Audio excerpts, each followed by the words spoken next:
Good morning students, मैं विश्वजीत रंजन आप सबों का विशु सर पॉलिटेक्निक एकेडमी के वीडियो लेक्चर्स में स्वागत करता हूं। हम लोग का जो आज का टॉपिक ऑफ डिस्कशन है ये एसबीटी मैकेनिकल 6 सेमेस्टर के स्टूडेंट्स के लिए है। जो टॉपिक हम लोग आज के वीडियो लेक्चर्स में डिस्कस करने वाले हैं उसका नाम है hydraulic circuit for a milling machine. ये आप लोगों को इंडस्ट्रियल फ्लूइड पावर के सब्जेक्ट में पढ़ना है। तो चलिए स्टूडेंट्स, बोर्ड पर जो आपको हाइड्रोलिक सर्किट दिख रहा है ये हाइड्रोलिक सर्किट है मिलिंग मशीन का। इसमें स्टूडेंट्स याद रखना है आप लोगों को दो पंप यूज करते हैं, एक प्राइमरी पंप और एक बूस्टर पंप, जिसका काम हम लोग आगे वीडियो लेक्चर्स में देखेंगे। और साथ में स्टूडेंट्स यहाँ पर दो सिस्टम होता है, फ्लो कंट्रोल वाल्व और फीड चेक वाल्व का। एक सिस्टम जो होता है हमारे एक्चुएटर सिलेंडर के पिस्टन साइड की तरफ होता है और जो दूसरा सिस्टम होता है फ्लो कंट्रोल वाल्व और फीड चेक वाल्व का, ये एक्चुएटर सिलेंडर के रॉड एंड साइड के तरफ होता है। चलिए स्टूडेंट्स, दूसरी बात आपको ध्यान में ये रखना है कि मिलिंग ऑपरेशन दो तरीके का होता है, एक होता है अप मिलिंग और एक होता है डाउन मिलिंग। अगर स्टूडेंट्स ध्यान में ये रखिएगा कि ये आपका मिलिंग कटर है, सपोज कीजिए, अगर इसका जो टेंजेंशियल डायरेक्शन है, मतलब अगर मिलिंग कटर इधर ऐसे रोटेट कर रहा होगा तो इसका टेंजेंशियल डायरेक्शन आगे की तरफ होगा और वर्कपीस के जो मोशन का डायरेक्शन वो अगर इधर होगा, मतलब अपोजिट हो जाएगा।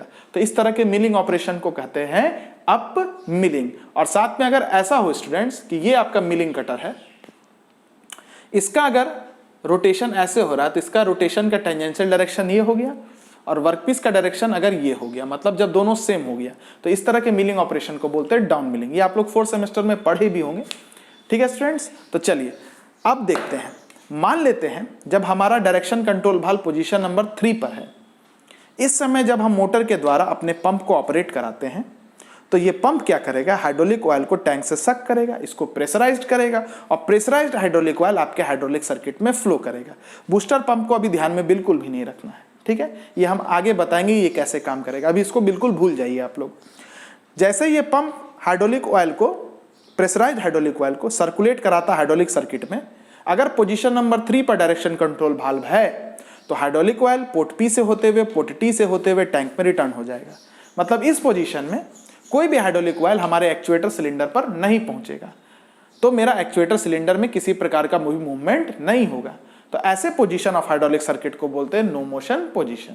क्लियर हो गया स्टूडेंट्स? अब देखिए, मान लीजिए हमको अप मिलिंग करना है तो हम क्या करेंगे, हम अपने डायरेक्शन कंट्रोल वाल्व को पोजीशन नंबर 1 पर सेट कर देंगे। इससे क्या होगा, जो प्रेशराइज्ड हाइड्रोलिक ऑयल है वो प्राइमरी पंप से होते हुए, जो प्रेशराइज्ड हाइड्रोलिक ऑयल है प्राइमरी पंप के द्वारा जो क्रिएट किया गया है वो हाइड्रोलिक सर्किट में फ्लो करेगा, पोर्ट पी से होते हुए, पोर्ट ए से होते हुए, फ्लो कंट्रोल वाल्व से होते हुए आपके सिलेंडर के पिस्टन साइड में पहुंच जाएगा।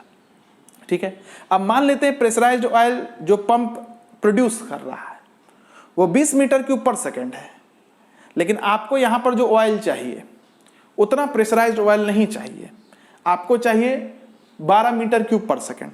तो आप क्या कीजिएगा, फ्लो कंट्रोल वाल्व को उतना ही खोलिएगा कि जिससे 12 मीटर क्यूब पर सेकेंड का ही हाइड्रोलिक ऑयल आ सके।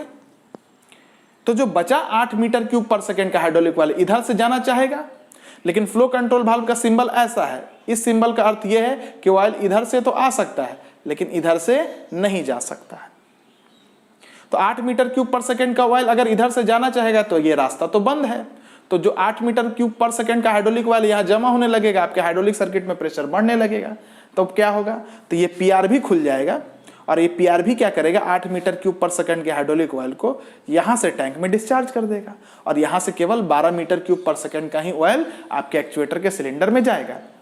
आप फ्लो कंट्रोल वाल्व का वर्किंग प्रीवियस वीडियो लेक्चर में जाके देख भी सकते हैं, थोड़ा सा आइडिया हम आपको दे दिए ऐसे। ठीक है, अब देखिए, मान लेते हैं प्रेशराइज्ड ऑयल आपके सिलेंडर के एक्चुएटर में पहुंचा, तो प्रेशराइज्ड ऑयल क्या करेगा, ये जो पिस्टन साइड है इस पर प्रेशर फोर्स लगाएगा और आपका पिस्टन जो है आगे की तरफ मूव करेगा।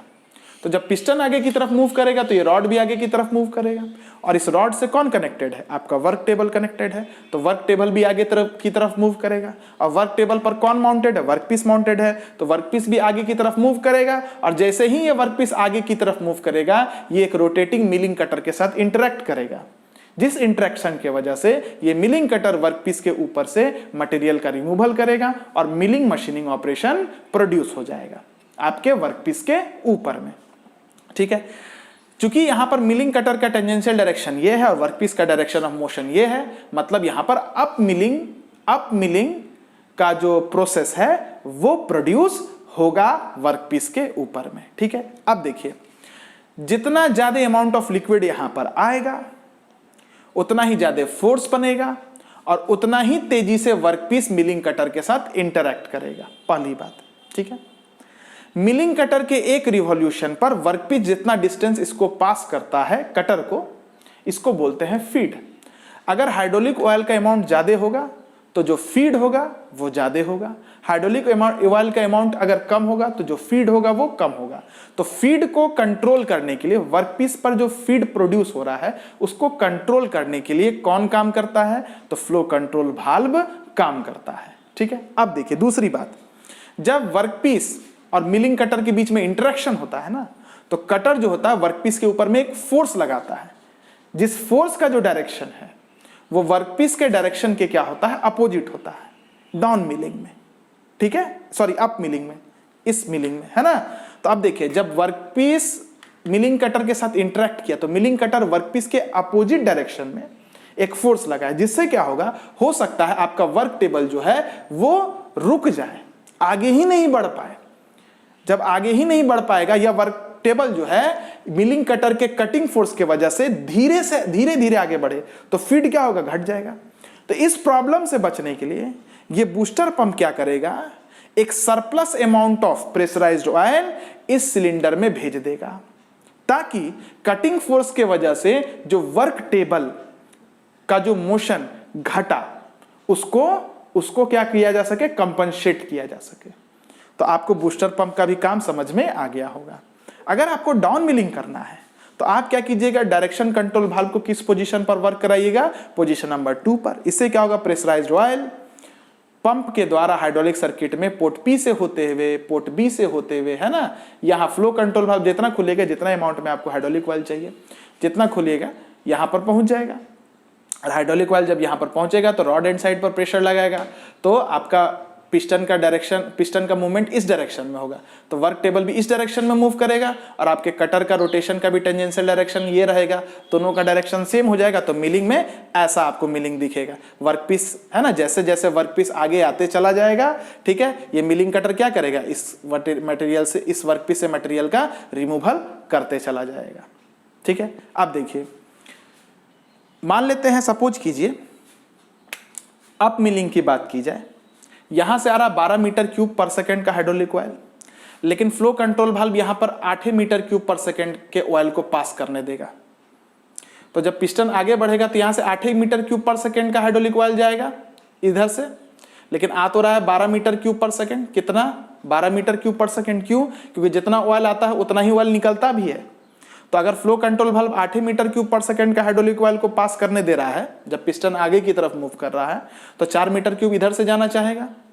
तो देखिए 4 मीटर क्यूब जब इधर पहुंचेगा तो बॉल चूंकि नीचे है तो यहां से 4 मीटर क्यूब पर सेकंड निकल जाएगा, कोई दिक्कत आपको नहीं है। इधर से आपका आ रहा होगा 8, इधर से आ रहा होगा 4, 12 मीटर क्यूब पर सेकंड पोर्ट बी से होते हुए, पोर्ट टी से होते हुए टैंक में वापस चला जाएगा। ठीक है, अच्छा अब देखिए डाउन मिलिंग की जब बात की जाएगी, डाउन मिलिंग की जब बात की जाएगी तो मान लेते हैं यहां से आ रहा होगा, सपोज करते हैं 20 मीटर क्यूब पर सेकंड।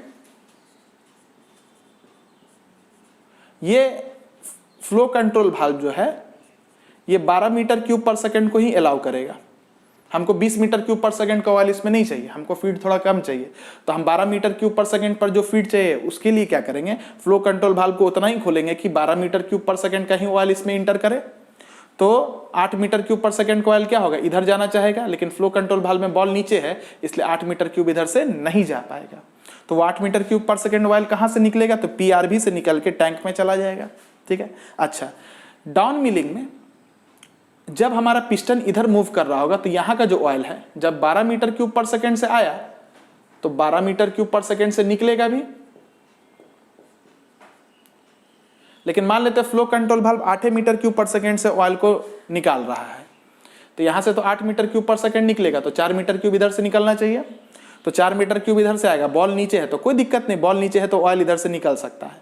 तो यहां से 12 मीटर क्यूब पर सेकंड निकल जाएगा और यहां से 4 मीटर क्यूब पर सेकंड का ऑयल निकल जाएगा, और 12 मीटर क्यूब पोर्ट ए से होते हुए, पोर्ट टी से होते हुए टैंक में वापस चला जाएगा। आई होप आपको ये वर्किंग समझ में आ गया होगा, तो एक बार इसको पढ़ लीजिए। As shown in figure when the direction control valve is at position number 1, the oil from the pump is supplied to the piston side of the cylinder. Oil from the pump is supplied to the piston side of the cylinder, due to which piston moves from left to right. Since the double acting cylinder is connected to the workpiece table, चूंकि ये जो double acting cylinder है इसका जो piston rod है ये workpiece table से connected है, इसलिए वर्कपीस का जो टेबल है ये भी लेफ्ट टू राइट मूव करेगा। ठीक है, क्लियर हो गया। ये वर्कपीस का जो टेबल ये भी लेफ्ट से राइट की तरफ मूव करेगा, और वर्कपीस के टेबल पर कौन माउंटेड है? वर्कपीस के टेबल पर वर्कपीस माउंटेड है, तो ये भी लेफ्ट से राइट मूव करेगा, और मिलिंग कटर का वर्कपीस के साथ इंटरेक्शन हो जाएगा, और मिलिंग मशीनिंग प्रोसेस आपके वर्कपीस पर प्रोड्यूस हो जाएगा। ठीक है, अब देखिए, the feed given to the workpiece through work table is adjusted by flow control valve. ये वर्कपीस कितना डिस्टेंस इस मिलिंग कटर को पास कर रहा है, इसी को बोलते हैं फीड, mm पर रिवॉल्यूशन में। तो अगर ये फीड कितना होगा, ये कैसे एडजस्ट होगा? तो बिल्कुल फ्लो कंट्रोल वाल्व के द्वारा एडजस्ट किया जाएगा। चलिए, during cutting the cutting tool exerts A cutting force on the workpiece. Cutting के समय ये कटिंग टूल वर्कपीस के ऊपर में एक कटिंग फोर्स लगाता है in the direction opposite to the direction of motion of work table, और ये कटिंग फोर्स का डायरेक्शन वर्क टेबल के डायरेक्शन ऑफ मोशन के अपोजिट है, due to which work table speed reduces. तो हो सकता है वर्क टेबल का जो स्पीड है वो रिड्यूस कर जाए when it passes the cutting tool which is not desirable, है ना। जब कटिंग टूल को ये वर्क टेबल पास करेगा तो हो सकता है कटिंग फोर्स की वजह से वर्क टेबल का स्पीड कम हो जाए, तो फीड कम हो जाएगा, जो कि डिजायरेबल नहीं है। Therefore to overcome this a high pressure low discharge booster pump is taken। तो इससे बचने के लिए एक high pressurise low discharge booster pump हम लोग यूज करते हैं, है ना, in addition to primary pump, इस प्राइमरी पंप के एडिशन में। अगर पोजीशन नंबर 1 पर है तो अप मिलिंग होगा, पोजीशन नंबर 2 पर है तो डाउन मिलिंग होगा। आई होप आपको ये वीडियो लेक्चर क्लियर हो गया होगा स्टूडेंट्स। अगर हो गया है तो वीडियो को जरूर लाइक करें, शेयर करें और चैनल को सब्सक्राइब करें। Have a very good day.